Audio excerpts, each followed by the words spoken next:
As the pandemic crisis grinds on and employers allow remote work, a growing number of property owners, they're getting rid of the year-long lease altogether. They're offering month-to-month agreements, sometimes ditching the standard 2-month deposit as renters gain leverage.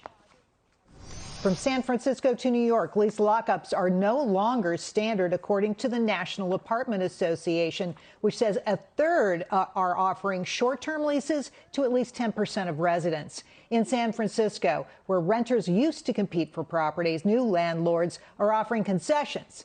And if they don't, listen. Specific landlords end up being stuck with much lower rents than what they were able to charge even 6 months ago.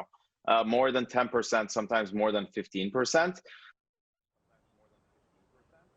But leases aren't written month to month everywhere. In fact, in the Northeast, especially those bedroom communities in Connecticut and New York State, lease terms are returning to year-long contracts as the number of rental contracts for high-end homes spikes 400%.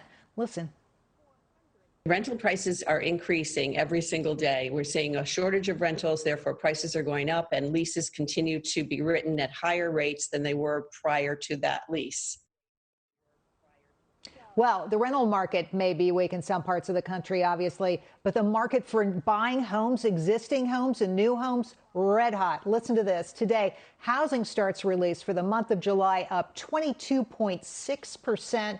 and building permits up 18.8%. That's the highest number in 30 years. Neil?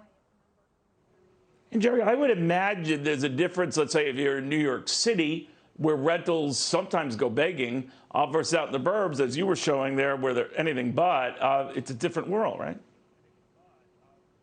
Totally different world. And of course, in New York City, they are begging for rents right now. And you've been talking a lot about this. But in the suburbs, a lot of those people fleeing, that's where they're going.